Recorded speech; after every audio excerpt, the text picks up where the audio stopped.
इस बीच एक बड़ी खबर, ईरान का तेल अवीव पर मिसाइलों से कड़ा प्रहार।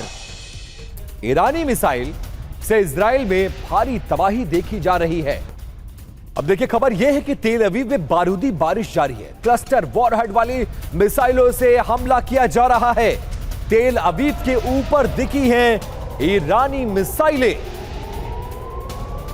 अब सेंट्रल इजराइल में तबाही का मंजर सामने आया है। दुकान पर जाकर गिरी है ईरान की बैलिस्टिक मिसाइल। ईरान के हमले से मची है भीषण तबाही। हमले से कई इमारतें पूरी तरह से तबाह हो गई हैं। एक बहुत चौंकाने वाली खबर, ईरान जंग में यह माना जा रहा है कि ब्रिटेन ने एंट्री ले ली है। अरब सागर में ब्रिटेन की पनडुब्बी को तैनात करने का फैसला कर लिया गया है।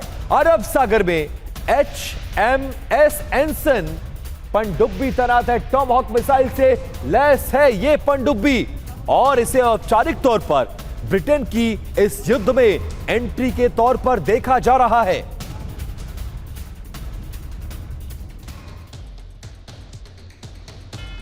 अब यूके की परमाणु पनडुब्बी और डिएगो गार्सिया का बदला लेगी क्या ब्रिटेन? ये खबर क्या है, जरा वो जानिए। ब्रिटिश परमाणु पनडुब्बी की तैनाती करने का फैसला किया गया। अरब सागर के उत्तरी हिस्से में इसको तैनात किया गया है। परमाणु पनडुब्बी HMS एंसन ने संभाल लिया है मोर्चा और ईरान से कुछ 100 किलोमीटर की दूरी पर तेज कर दी गई है मोर्चेबंदी को। 2 दिन पहले डिएगो गार्सिया पर ईरान ने दागी थी मिसाइलें, जिसके बाद यह बड़ा फैसला। ब्रिटेन और अमेरिका का ज्वाइंट बेस है डिएगो गार्सिया।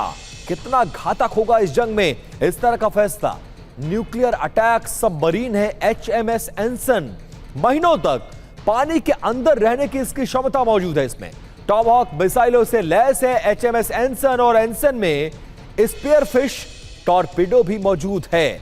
इसलिए इस जंग के बढ़ने की संभावना बहुत ज्यादा बताई जा रही है। इस बीच एक बड़ी खबर, प्रशांत महासागर में अमेरिकी मिसाइलों को तैनात कर दिया गया है। Dog eagle hypersonic missile battery तैनात है।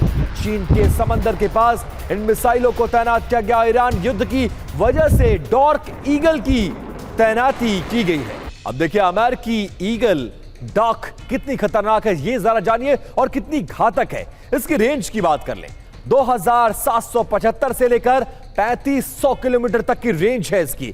स्पीड 6000 किलोमीटर का सफर 1 घंटे में तय कर सकती है।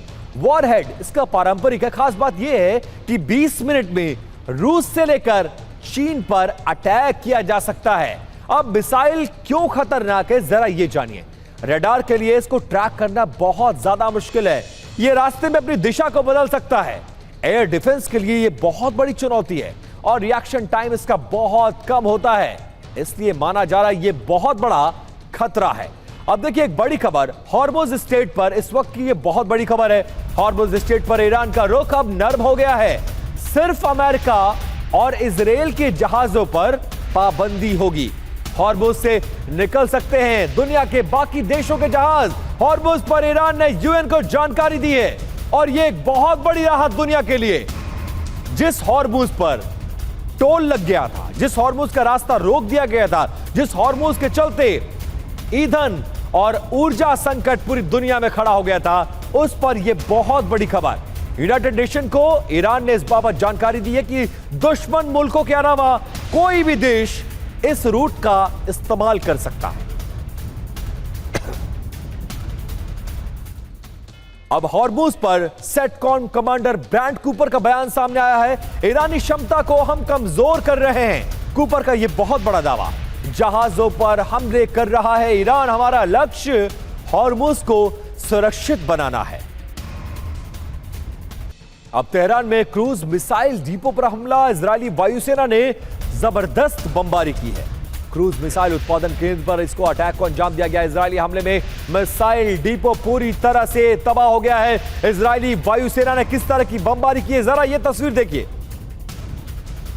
अब दक्षिणी लेबनान में इजरायल ने ड्रोन से अटैक किया है। हिजबुल्लाह के ठिकाने पर ड्रोन से गिराया गया बम हमले में हिजबुल्लाह के लड़ाके मारे गए हैं। और इजरायल में हडेरा गैस प्लांट पर हमला बोला गया है। ईरानी रॉकेट गिरने के बाद आग लग गई है।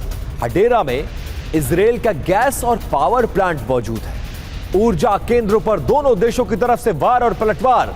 ईरानी रॉकेट गिरने के बाद देखिए कैसे इस सेंटर पर आग लगी है।